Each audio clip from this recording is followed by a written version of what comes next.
Günaydın arkadaşlarım. Hoş geldiniz. Sefalar getirdiniz. Ay günaydın dedim. Sabahları paylaşıyormuş gibi. Ha annem balkona mı çıkacaksın yavrum? Sabahları video paylaşıyormuş gibi günaydın dedim size. Haydi çık bakalım.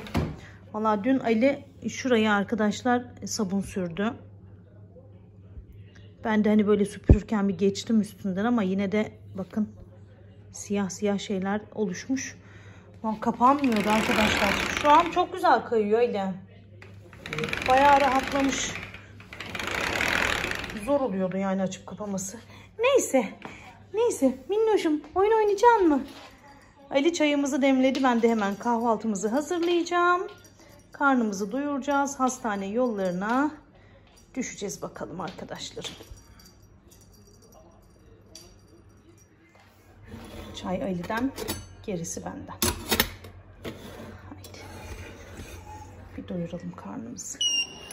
Kapımı kilitledim, giyindim. Ali ile Cansu indi. Ben de şimdi arkalarından iniyorum arkadaşlar. Ay yakamı paçamı bir düzelteyim şöyle.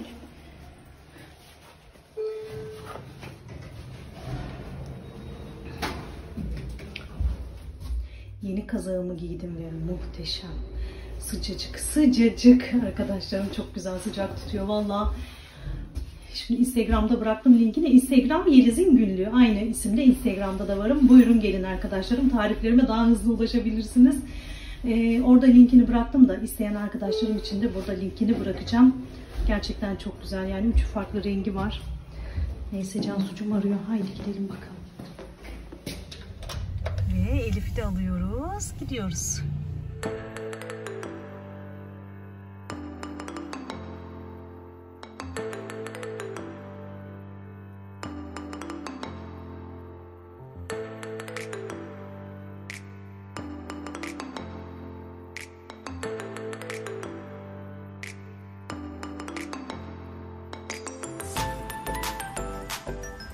Arkadaşlarım hastane işimizi hallettik. Medikale gitmiştik. Bir parça almamız gerekiyordu. Onu aldık. Sonra Neslihan'a uğrayacağımızı hatırladık. Neslihancığıma da uğradık hastanede. Şimdi Aliş'in yanına gidiyoruz. Ali Bey'le kliniğe geçeceğiz. Cansu'cum kliniğe uğrayacak. Artık yavaş yavaş işine dönüş yapacak arkadaşlar. Haydi gidelim bakalım. Kliniği ben de özledim vallahi. Uzun zamandır gitmedim. Cansu gene ara ara uğradı babasıyla beraber de acil durumlarda. Şimdi gidelim bakalım. Azıcık minnoşlarımıza bir bakalım. Bir de Peri'nin başına gelenleri anlatmak lazım size. Peri minnoşumuzu bir halini bir görseydiniz var ya, o iyi. Çocuğumuzun da başına gelmeyen kalmadı mı diyelim, ne diyelim. Haydi gidelim, göstereceğim size onu da. Plan değişti. BİM'e geldim, süt alacağım arkadaşlar. Eve geçeceğim. İşleri uzayacakmış herhalde bizimkilerin. Benim de evde işim var. Şöyle bir... Ne kadar kalabalık. Gidelim bakalım. Arkadaşlarım BİM'de şimdi böyle çiçekler de gelmiş. Bakıyorum, bir şeyler bakıyorum ben de. Şu seramik setler de yine bayağı bir var. Tefal'in şu setini gördüm. Bunu bir alsam mı acaba dedim arkadaşlar. Beşli. Güzel de böyle sunumlar için. Servis için şunlar çok çok iyi oluyor. 280 TL, 279 TL. Şu havan duruyor. Gidip gelip bakıyorum. Buna en sonunda alacağım herhalde bunu. Çok güzel görünüyor. Çok şeker yani. Ve bir tane var galiba. Şeyler bitmiş. Işıklı evler falan vardı ya. Onlar bitmiş arkadaşlarım. Şöyle sepetler de hoşuma gitti. Ama bunu buradan çıkaramayız herhalde. Fiyatı da uygun. 69 TL. Heh, teşekkür ederim. Şöyle ileri falan düzenlemeye çok çok güzel olabilir. İpleri falan koymaya böyle. Fiyat olarak da uygunmuş aslında. Tez ölür mü, tez canlanır. Bambular da gelmiş şöyle. 49 TL. Kolay kolay ölmez diye düşünüyorum ama bu aşk merdiveni çiçeğini 119 TL. Ben de çok seviyorum da üzümle lokumdan dolayı almak istemiyorum arkadaşlar. Evdekiler bile sorun oluyor biliyorsunuz. Hatta deve tabanıyla starliçe kedileri zehirliyor. Ondan da tedirgin oluyorum yani. Şöyle soyacaklar da tek fiyatmış 60 TL. Bıçak var. Bu neymiş? Avuç içi ütüsü. 900 TL. O da değişmiş. Bunu hiç görmemiştim. Seyahat tipi falan oluyor da hemen böyle hızlıca halletmek için herhalde. Şöyle bir baharatlık gelmiş. 2 bölmeli. Ağaç kapaklı böyle. İçinde kaşığı da var. 230 TL. Minik bir şey.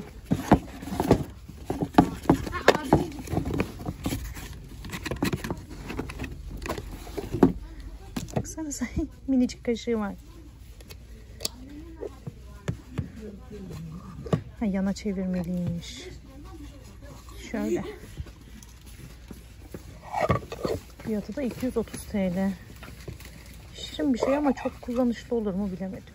Şöyle 6 parça üçlü emaye saklama kabı gelmiş arkadaşlar. Çok da ağır, büyük de bir şey. Deseni de çok güzel arkadaşlar. Ona bir baktım. 500 TL. Şöyle üçlü set. Evde bulaşık süngerim kalmadığı için şöyle bulaşık süngeri aldım. Oluklu bulaşık süngerinden. Bir de şöyle denemek için arkadaşlar şunu alayım diyordum ama banyo için, banyomu temizlemem lazım. Valla bunu mu alsam, Asperox'u mu alsam bilemedim. Gönlüm Asperox'a kaydı ama kullanan arkadaşlarım var mı? Bir denesem nasıl diye bir baksam diyordum ama Asperox almam daha mantıklı olacak herhalde. Var mı kullanan arkadaşlarım şundan memnun kalan, hangisi daha iyidir? Daha önce hiç almadım. Asperox kullandım da hani sarı gücü de kullandığım oldu. Mutfakta falan kullanıyorum onu, ocakta. Ama Asperox alacağım herhalde. Şöyle aldıklarımı bir göstereyim. Sünger aldım. Bulaşık süngerim yoktu. Milföy aldım. Şöyle. Süt aldım arkadaşlar. 2 paket. Bir de size sormuştum zaten. Ama Asperox aldım. Banyo için. Banyomu temizlemem lazım arkadaşlar. Bilemedim diğer markayı. Size sormadan da almak istemedim. Hani kullanan arkadaşlarım illaki olmuştur. Tavsiye ederseniz bir sonrakinde de artık ona göre alırım. Şimdi üstümü değiştireyim ve günümüze geçelim. Hastane işimizi sorunsuz hallettik arkadaşlar. Hemen özetini geçeyim. Çok şükür Allah'a hiçbir sorun yok. Tekrardan bir bandajlama yaptı doktor. Bir haftada şimdi bandajda duracak. Tampon mu denir ne denir? Şöyle burun deliklerine takacağı şöyle küçük bir aparat aldık. Bir ay boyunca gece gündüz takacak. Bir ay sonrasında da sadece gece uyurken takacak arkadaşlar. Çok şükür. Çok şükür sorunsuz bir şekilde halloldu. Yani o tampon çıkarıldığı zaman Cansu'nun tepkisini bir görseydiniz, ne kadar güzel nefes alıyorum dedi arkadaşlar. Bir görseydiniz. Gerçekten çok güzel oldu. İçten de çok güzel oldu. Dıştan da çok güzel oldu. O zaman şimdi ben üstümü değiştireyim. Günlük kıyafetime geçiş yapayım. Akşamdan katladığım çamaşırlarım var buralarda. Onları bir toparlamam lazım. Sonrasında günümüze devam edeceğiz. Yemek planlaması yapıyorum bir taraftan ama ne yapacağımı da bilemiyorum şu an. Bakacağız. O işlere de hemen geçeceğiz. İşi ne oldu? Niye ben eve geldim? Hem evde işlerim olduğu için geldim. Kliniğe girince çıkamıyoruz arkadaşlar. Peri'nin durumunu da anlatırım size. Hatta anlatayım şöyle. Ay, dizimde de bir sıkıntı var. Ortopediye gitmem lazım. Peri'nin burnu günden güne şişti arkadaşlar. En son patladı. Çocuğun burnu enfeksiyon olmuş. Şimdi onun tedavisine başladılar. Cansucuğum da gitti. Beraber bir güzel temizlediler. Dün müdahale edildi mi bilmiyorum ama Minnoş'un burnunu bir görseydiniz. Buraya unutmazsam görselini eklerim.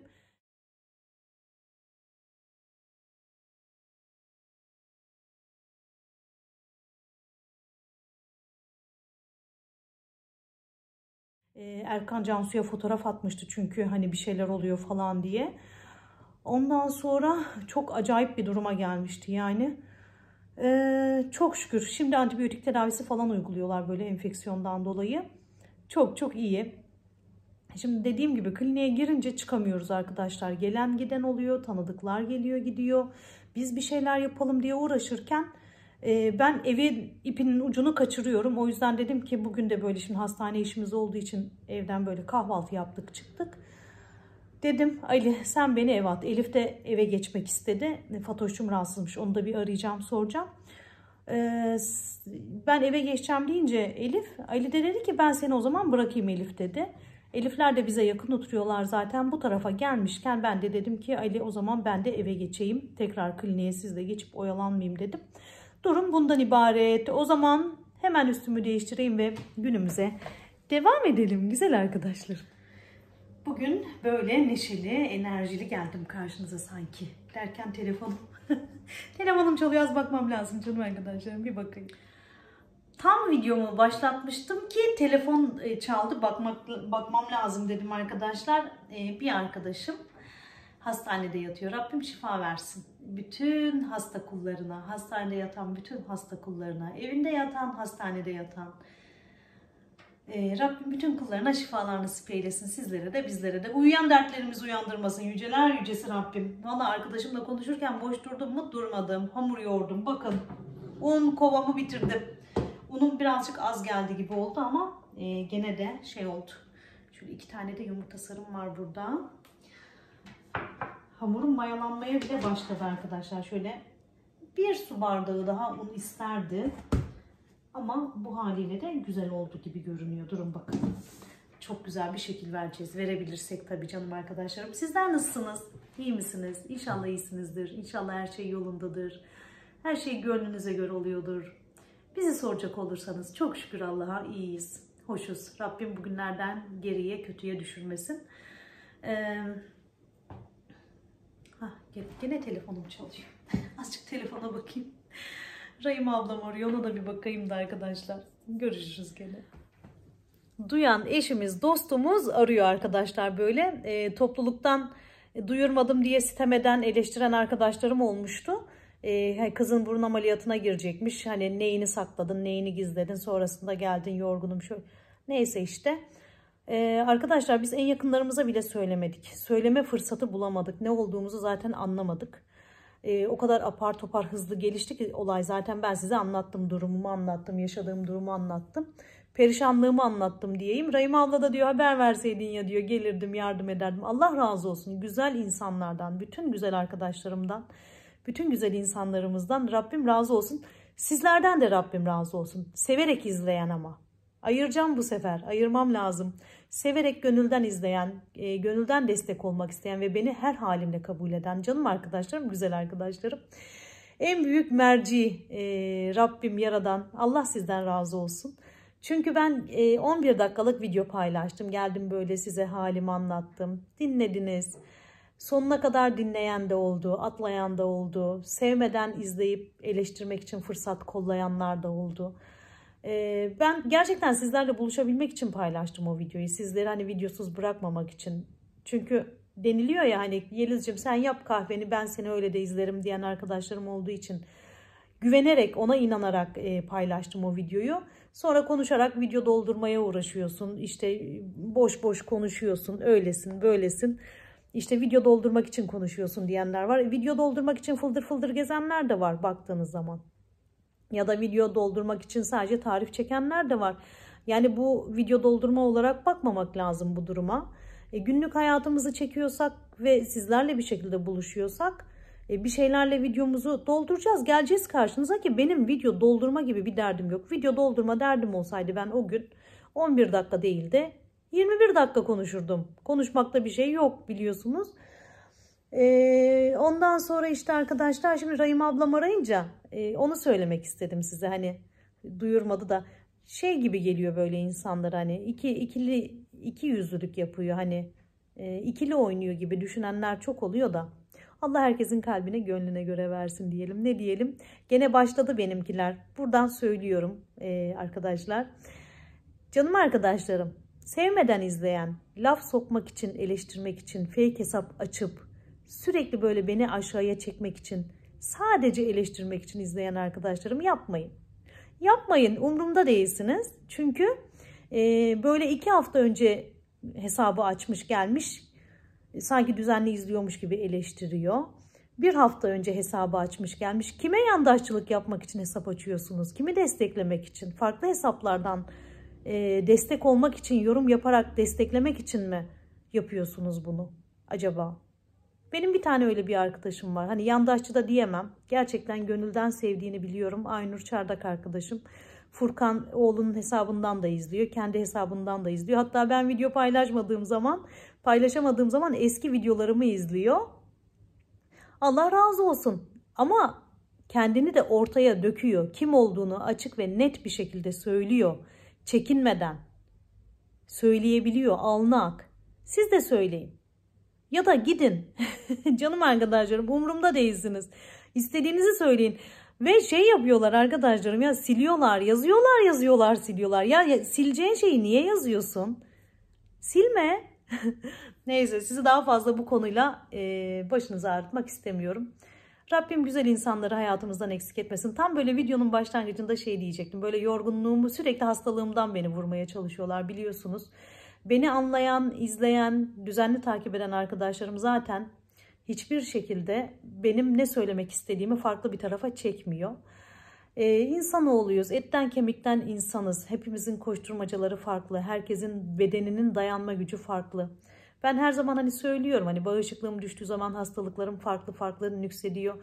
Bir tane arkadaş vardı böyle, arkadaş demeye de gerek yok da şahıs vardı. Sürekli aşağıya çekmek için çatır çatır böyle laf söylüyordu.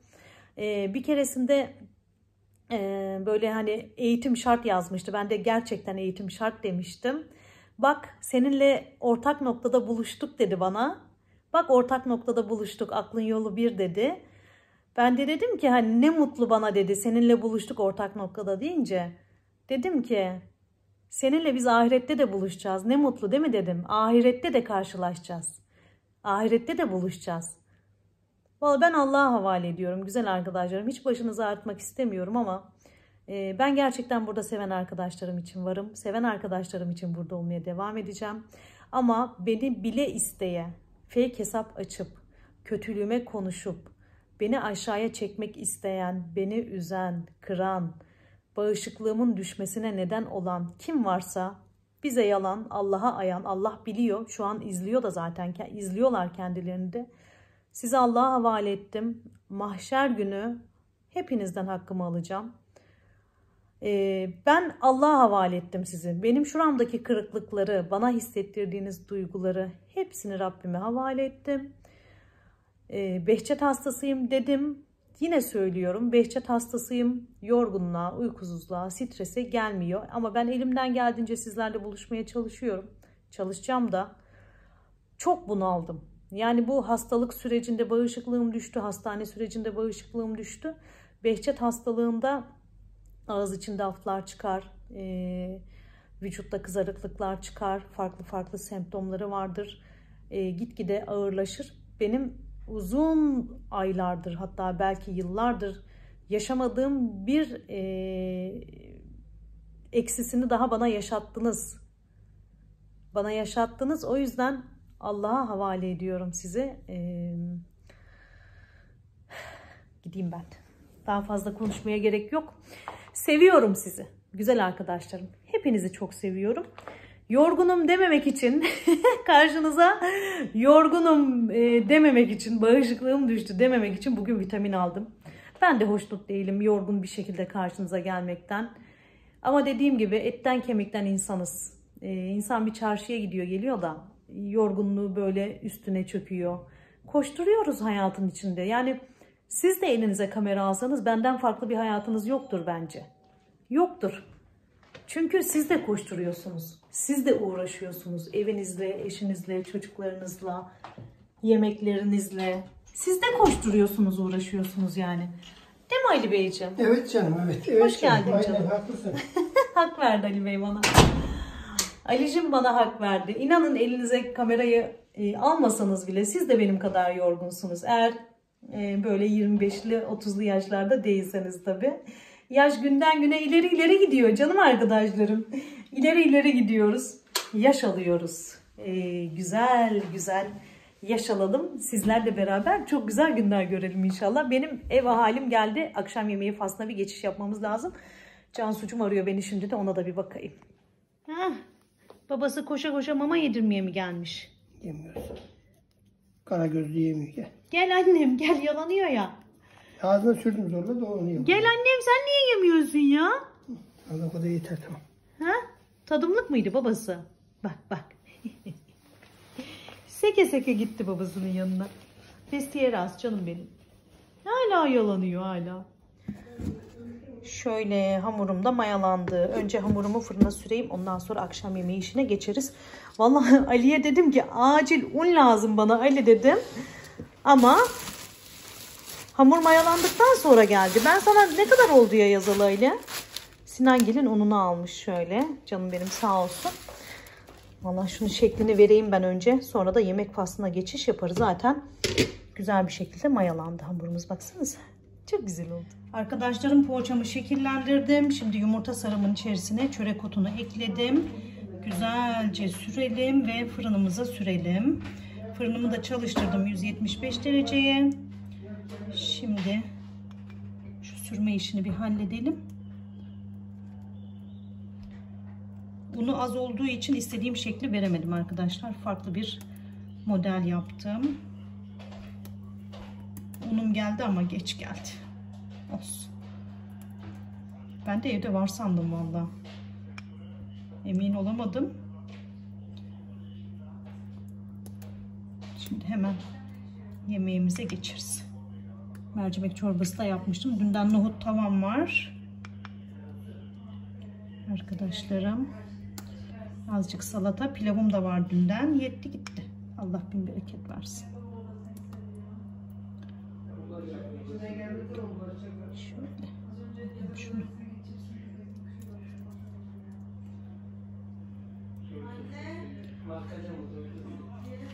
Arkadaşlarım, şöyle size poğaçamın güzelliğini bir göstereyim. Nasıl güzel kızardılar, nasıl güzel kızardılar.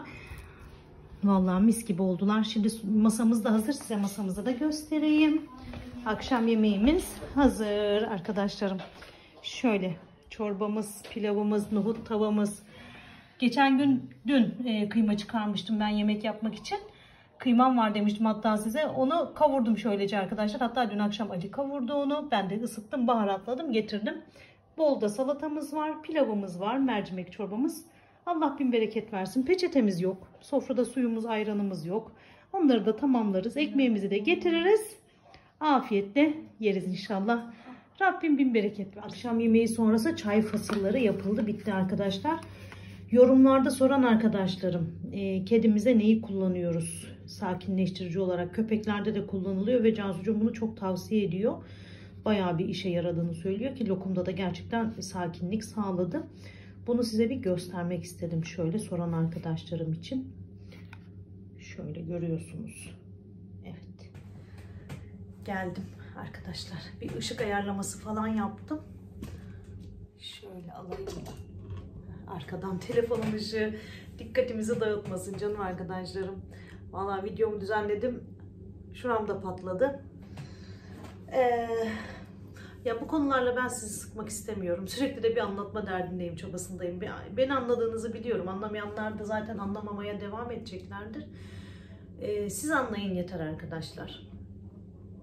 Akşam yemeğinde misafirimiz vardı ve ben elime kamerayı alamadım. Almak da istemedim. Bir taraftan poğaça hazırladık, bir taraftan masamızı hazırladık, bir taraftan sohbetimiz, muhabbetimiz derken akşam yemeğimizi yedik güzel arkadaşlarım. Ne diyecektim ben size? İnşallah videolarıma devam edebilirim. Yaşadığım sağlık sorunundan dolayı inşallah hani ara vermek durumunda kalmam. Çünkü hareketimi birazcık kısıtlayan bir durum yaşatacak bana. İnşallah çok uzun sürmez, çok canımı acıtmaz, çok canımı yakmaz. Çünkü bayağı ağrılı bir hastalık işte. Ne olduğunu merak edenler illaki vardır. Bu ağız içinde çıkan yaralarım, aflar farklı bölgelerimizde de çıkabiliyor Behçet hastalarında. Böyle söyleyeyim, siz anlarsınız zaten ne demek istediğimi. Durum bundan ibaret güzel arkadaşlarım. Hiç kendimi daha fazla yormak istemiyorum. Hemen uyumaya gideceğim. Birazcık böyle dinleneyim. Kendime geleyim istiyorum. Mermer işi de var ya, bir muamma, bir şey oldu gitti. Bir an önce olsaydı dedim, işte korktuğum da başıma geldi. Şimdi böyle yorgunluk, stres bilmem ne derken korktuğum başıma geldi. Mermer işine böyle birazcık dinlenmiş olayım falan diyordum ama bakalım nasibimizde ne var, ne göreceğiz, ne yaşayacağız hiç bilmiyoruz.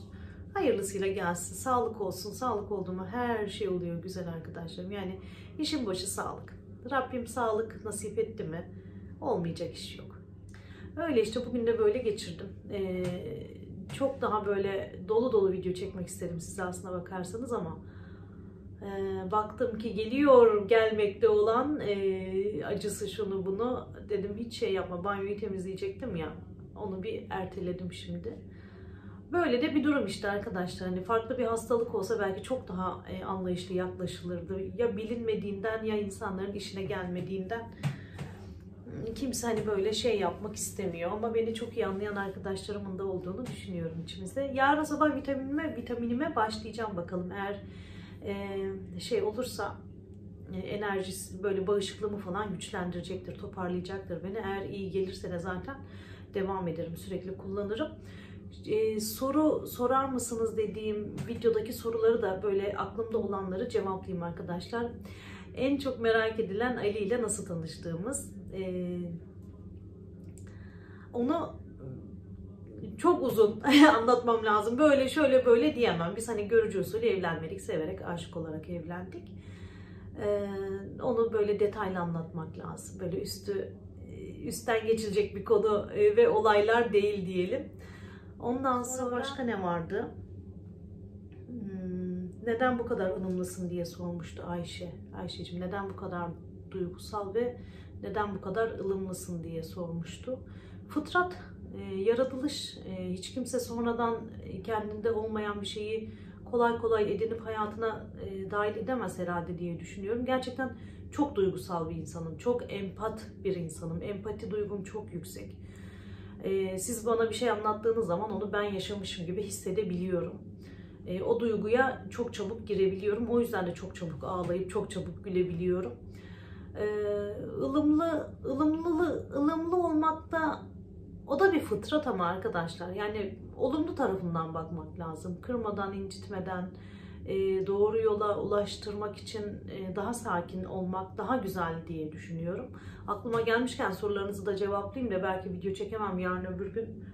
Makyajım da akmış. Başka ne vardı?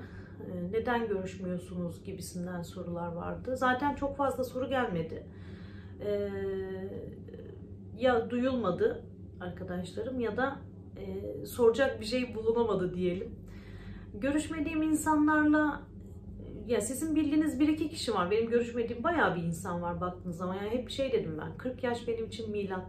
Gerçekten 40 yaş benim için hayatımın dönüm noktası oldu. Çünkü bana verilmeyen değerlerin karşılığında değer vermemeyi öğrendim.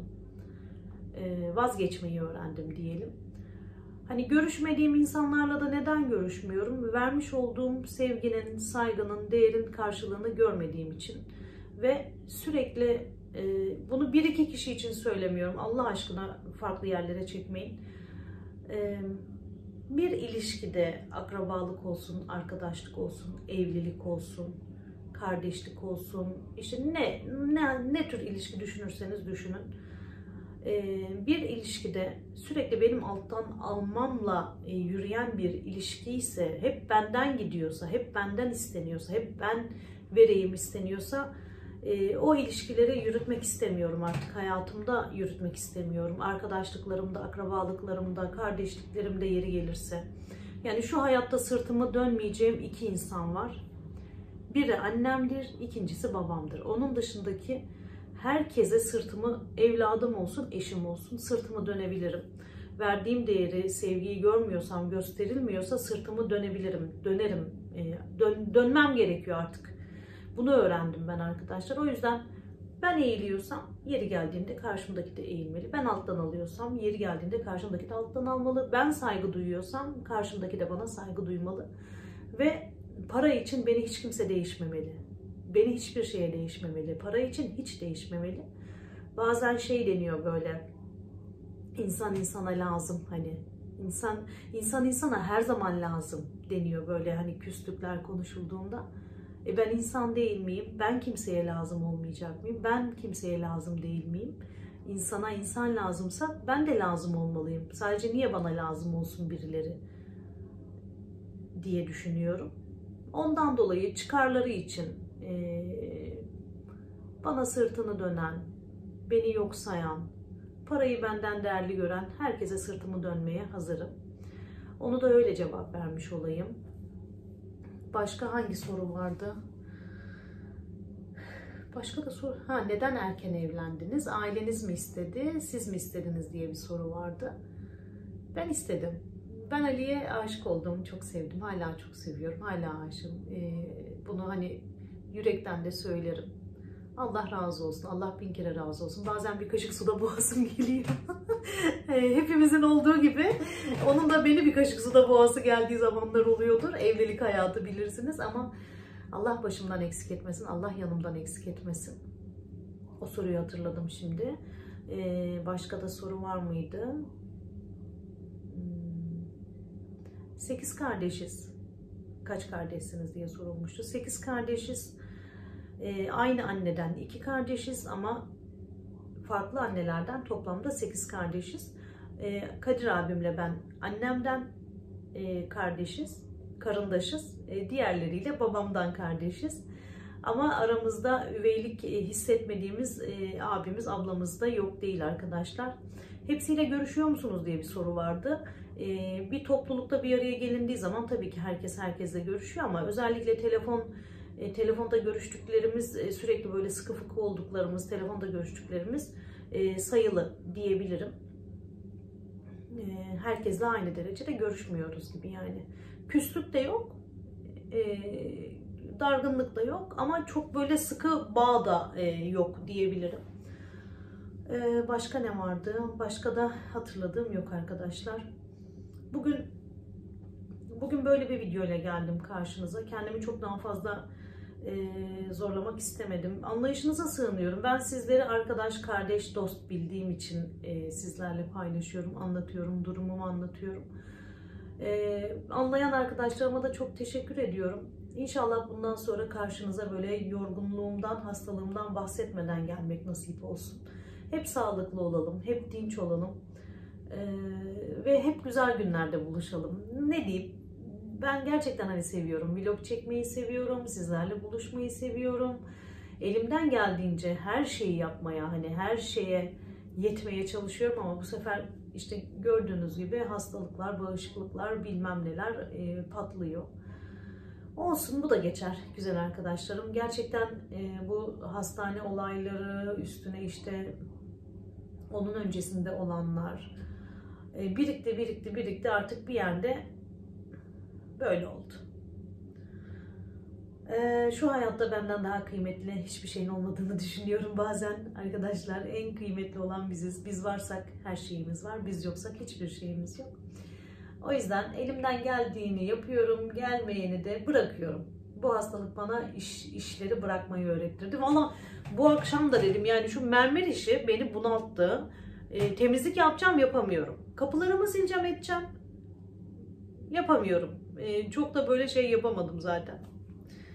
Az böyle şey olmasaydı, ağzımdaki yara çok şey değil de diğeri birazcık beni şey yaptı. Daha da bir frene basmam gerektiğini gösterdi yani. Neyse, öpüyorum. Sevgiler, selamlar gönderiyorum. Yine dertleşmeli bir videom oldu diyelim. Kusuruma bakmayın. Hiç kimseye laf atmak, sataşmak derdim değil. Kendi yolumda, çizgimde gidiyorum. Bana da kimse sataşmasın. Allah görüyor yani. Kula hiçbir şey yapamaz diyorum ya, hep korkan Allah'tan korksun. Allah korkusuyla yaşayanları denk getirsin hayatımıza diyelim. Ne diyelim güzel arkadaşlarım. Yine duayla bitirelim. Hepinizi çok seviyorum. Hemen uyumaya gidiyorum. Bir sonraki videoda görüşmek üzere. Kendinize çok çok iyi bakın. Öptüm hepinizi. Kucak dolusu sevgiler, selamlar gönderdim. Kendinize çok çok iyi bakın. Allah'a emanet olun. Görüşürüz. Hoşçakalın.